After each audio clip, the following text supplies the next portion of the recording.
So, hello. Today I'm going to be talking about the 3 different beliefs Stop. Oh yeah, right. from the ancient Egypt, from the Old Kingdom.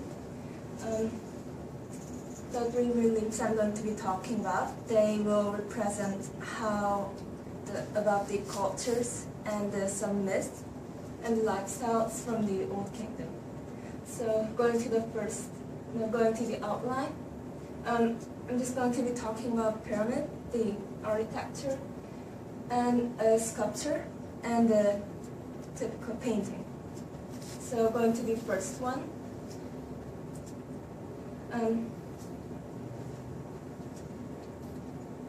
So that's the pyramids of Giza. It's in Giza, and it has 3 pyramids from the 3 successful pharaohs from the 4th dynasty. The one to the very far to the right is the Khufu, and the one in the middle is Khafre.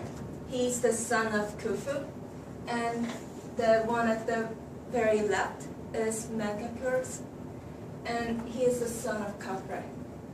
So they're all related into one. They're made of granite and limestone, and what's interesting about it is the pyramids of Khufu.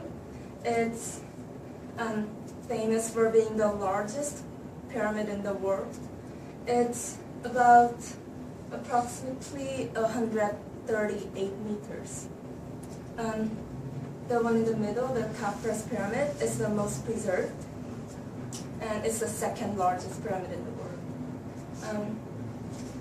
So these pyramids, the structures are very complex because these pyramids were made to protect the king from such thieves and stop all the treasures with the king, and for the king to sleep in eternal and permanence.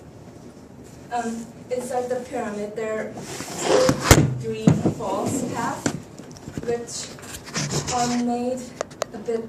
Some are made deliberately and some are made in mistakes, but that's how they all get these false paths. And up to the chamber, they have the mummy of the king and all these treasures. But so the people in the Old Kingdom spent most of their life building these pyramids, but unfortunately they're mostly rot. So going to the next piece. This is the statue of Khafre. It's also from Giza, and it's 168 centimeter. It's made of diorite, but it is made of a special diorite. I'd say it's polished, so if it stands out in the sun, it will become in deep blue color, which represents the celestial color of Horus, which is on his back, is protecting him. What can we know about that? He is the pharaoh, is the Nemes and the false beard, and the royal kilt he's wearing. The pose is very frontal and formal, and he's holding his 2 hands stiffly on his legs, which represents of his health and athletic body as a king, and of his permanence.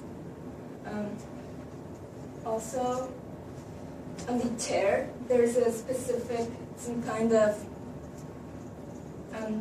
carvings on it. They're flowers. One is lotus, that represents the Upper Egypt kingdom, and the other one is papyrus, that is a flower that represents the Lower Egypt kingdom. So what the chair represents is the unity of the 2 kingdoms. So that's my talking about statue of Khafre. Going to the last piece. I'll say it's both painting and carving, but I'll say it's a painting. Its name is T, watching the hippopotamus hunt. What's interesting about this piece is that, well, they're hunting hippos, but in the myth, the Egyptian people believed the hippos were a disguised animal from God named Seth.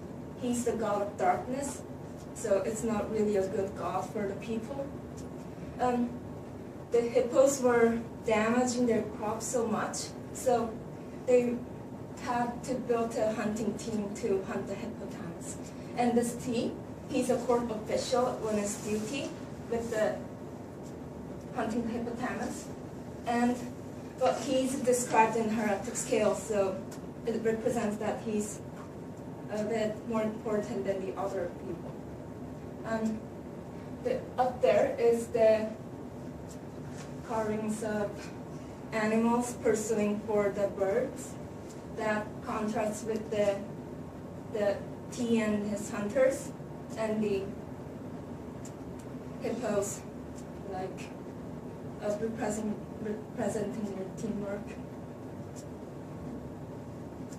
And well, compared to the court official, the original hunters, they're more lively. Yep, and it's painted in limestone relief. So that's the 3 pieces I've represented. Thank you. Question time.